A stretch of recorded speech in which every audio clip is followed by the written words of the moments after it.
Welcome to the show. The Internet of Things. It's defined as a network of internet-connected objects able to connect and exchange data, and it's hailed to be the next industrial revolution. According to a report from Business Insider Intelligence, by 2020, 34 billion devices connected to the Internet, up from 10 billion in 2015. Internet of Things devices will account for 24 billion, while traditional computing devices will comprise 10 billion. 6 trillion will be spent on Internet of Things, that's called IoT solutions, over the next 5 years. And businesses will be the top adopter of those solutions. But let's pause for a minute. What the heck is the Internet of Things to begin with? Ben Gossick is a portfolio manager at TD Asset Management. He's here to explain. Yeah, because this stuff I don't think is, when you explain it, it's intuitive, but until you do, it's not. So what is the Internet of Things? Right, and so we're focused on the industrial Internet of Things. People might think of the consumer Internet of Things. And that's not what you're talking about. That would be your Nest, all those cool commercials with the Amazon Echo or the Google Home. And you can ask questions about how whales are born. Which is what I usually ask when I'm home and alone and want to get that question. So we're talking about, we would say industrials are one of the few sectors that have yet seen a big wave from technology. So we've seen pay TV get hit by technology. We've seen traditional IT get hit by technology. So industrials to us is the next big sector to be hit. And we're talking about millions and millions of sensors on airplane engines, on elevators, on heating and ventilation, air conditioning systems. And we're going to take pipelines, all that stuff. You name it. We're going to take that data. We're going to take it to the cloud. We're going to be able to do real-time analytics. And we're going to be able to make real-time decisions. And it's going to cause huge implications for labor and efficiency. So my colleague David Mao, who covers industrials, I cover technology, we did a deep dive to really understand what impact that would have on our portfolios. Let's start off by bringing up a chart here where we're showing the different revolutions that we have, not we personally, but people have lived through. I'm not that old. Industrial revolution, the age of steam and railways, age of steel, age of oil and automobiles, and then age of information and telecommunication. Is that where we are right now?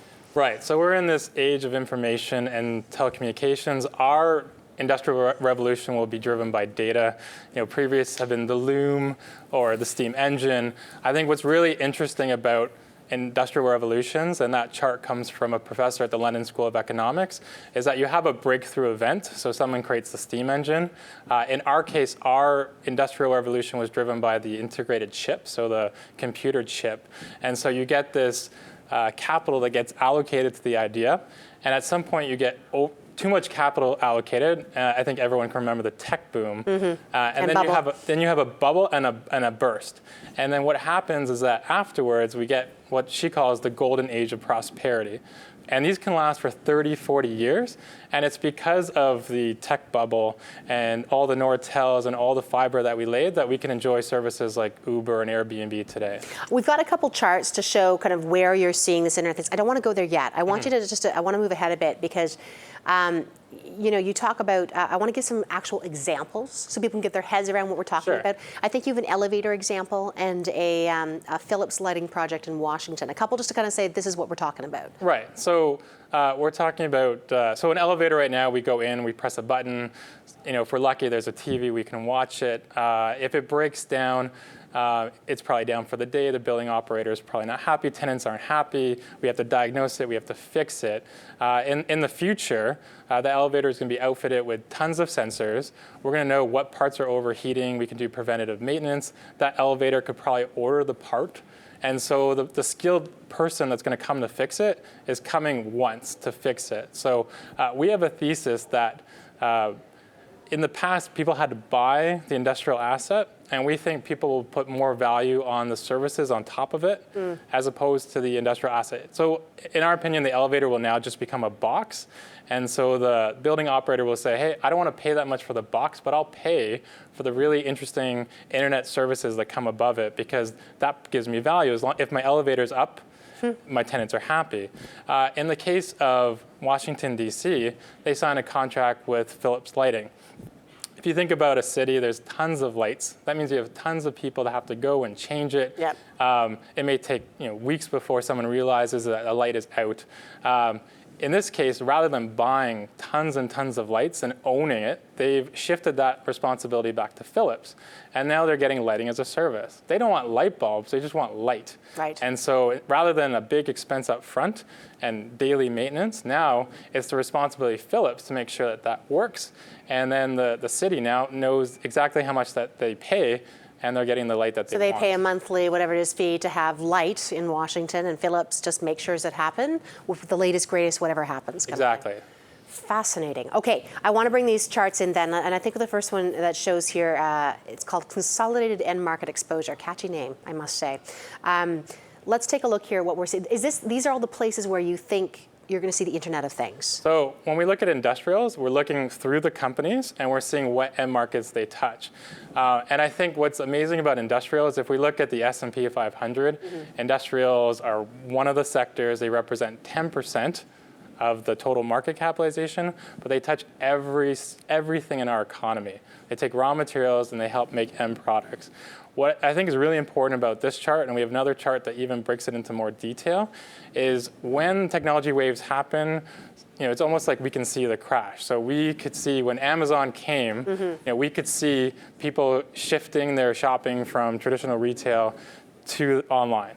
We could see that change. When people started watching Netflix, we could see the eyeballs move from pay TV to these online platforms. When you look at a chart like this, there's not one sector that dominates industrials.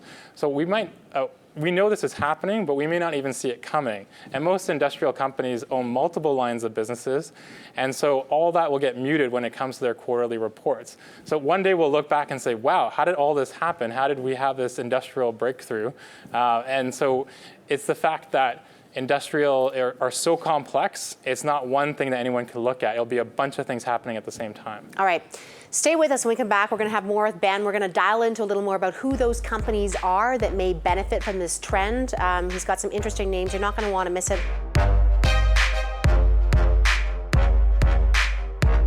If only you could tune into the conversations in the commercial. I'm here with Ben Gossick, Portfolio Manager at TD Asset Management. I love how you're articulating this because I think it's a really intelligent way. You were saying, you don't buy an HVAC system, you buy the temperature in your house, and you just want something that's really cool that can manage all that stuff. Exactly. Or if you don't want to buy a tire, you want to buy miles. Yeah. So there will be a paradigm shift that we see in industrials. Okay. Where are we in the Internet of Things in terms of how far in the game are we? Are we like at the very, very beginning, like nascent? Or are we kind of halfway? We're nascent, so we're in that beginning of that golden age of prosperity, and that can last 30 to 40 years. I think what's important is that there is a reason why this will take time. So if consumer products, if I use an iPhone, tomorrow I could use a Samsung. Yeah. That doesn't really happen. In industrials, they have long lives. So if we just sunk money into a factory, we're not going to rip and replace with all the most connected systems. It's just like I'm going to run my furnace until it breaks, and then I'll worry about the fancy one with the app on my phone. So longer life cycles mean it's going to take longer to get there. And we also need to have the right infrastructure. So if you think about cars throwing off a lot of data, imagine all of them stuck on a highway, and they're all going to the same tower. So it's not until past 2020 that we get new infrastructure that would help it. The other thing is that a lot of the people in the industrial world, their data and their processes are very proprietary. So why would some farmer want to work with Microsoft to help them with better crop yields if it means that Microsoft will resell that solution to their competitors? But everyone has a price. So at some point, I'm sure this stuff will all get sold. But you're right. There's all sorts of systems and standards and all that kind of stuff in terms of what actually has to come about. Right. I mean, sometimes you go home on Friday and Netflix doesn't work for 15 minutes. I mean, that's one thing, but it's another thing if the nuclear power plant doesn't work. So these things will take time. Yeah, good point. You have some names here. And again, you're saying this is nascent right now, but who are the names, again, for investors? Who are the names they can look at and watch in terms of who's playing in this space and how? So all the household technology companies that we know, the IBMs, the Ciscos, the Amazons are all moving into this space. For them, it's all greenfield. So if I was Microsoft, I used to sell you the Office and Word application, but now I have a fancy cloud system, and so I'm able to do more with my existing customers in areas that they've never done before. The key company to watch is GE. I don't know if you've seen the commercials, but this is a company that's trying to rebrand itself as a digital company, or they call themselves a digidustrial company. And so what they're trying to do is they're trying to become the Android or the iOS for the industrial world, and they want to build the platform that everyone else will build applications on top of, whether it be their assets or even their competitors' assets. Wow. So right now they get they call the system Predix. They get probably about 50 million in revenue, and they've already put out a target that they want to grow that to 4 billion by 2020. So let me ask, sorry, Predix is the name of That's what it's called, yeah. this operating system, Yeah. for lack of a better, and so their idea is that, whatever industrial assets would eventually be able to plug into this in some way, shape, or form and use this, like medical, aviation. Is it that kind of simple to think that? Like they would all be based on this one operating system? Exactly. Really? So we're taking all those sensors, and Predix is helping to organize all that data. Wow. And then help be the engine so that we can run the real-time analytics. And so GE touches lots of different parts, so Yeah. they can force that into all their products. But it's also with the App Store, Apple doesn't have to make every application. It's about having partners build on it that helps to increase the value of that operating system. It's interesting. I was just thinking for medical data, that's always been such a problem. They might be the ones to maybe do something with. Who knows? And we could see. So GE doing that. Who else? Who's like a close second or is in the space? So all the industrial companies are realizing this is something they have to move into. So Yeah. GE would be big, Honeywell would be big, Rockwell Automation would be very big in factories. And factories, we talk about things taking 10, 20 years. Factories, we're seeing a lot of that commoditization where a factory owner doesn't want to pay for the motor and drive. They want to pay for the systems that help run that. You've got some other names down here too as well, like the IBMs of the world. Everything. Are they? How do you see them playing out? Are they kind of more in a consultory kind of role, or is it more of the actual build? Or It's consultation, it's the build, it's the apps. Again, for every tech company, this is goodness. Yeah. I think what the market isn't doing is it's pricing in the risk for the industrial companies. I mean, every time technology comes in, it has. So where's the risk? Tell me about that. It's for every industrial company. Right now, the market is saying that the industrial companies win and the tech companies win. And clearly, there has to be a shift of profits. And so right now, if you look at the modeling, everything is sort of EPS incremental for every industrial company because they're saying, we know how to run industrial systems, we'll figure this out. And they do have time. But some of them are going to win and some of them are going to lose. And that's just at this point, it's a little early to tell at this point. So let me ask you, one thing you mentioned, a lot of this is interesting because it's more efficient. And efficient means less people. And I think there's, we could see, and I've heard this I've talked to Bill Priest about this and others, that you're going to see a real dislocation, I think, in terms of, when you have sensors able to do stuff in real time, there's just less need for people. Mm-hmm. So that's something that could really happen as well. Yeah, I think a lot of people were unhappy in the US elections about jobs moving overseas because of global trade.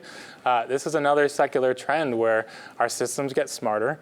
And so we can do preventative maintenance, which means fewer people looking at problems. And when those problems do come up, those parts are coming and people are just coming to fix the problem, not diagnosing it and making a second or third visit. It's not all bad. No. I mean, there's some things we can't predict. So 10 years ago when Amazon came out with its first 2 services for the cloud, who knew it would be a $12 billion business and create many different industries? So it just means that there'll be new stuff that's created and people will just have to adapt to those new opportunities. Fantastic conversation as always. Ben, thanks so much. Great, thank you. Ben Gossick, of course, he's with TD Asset Management, portfolio manager there. And again, we've been talking about the Internet of Things.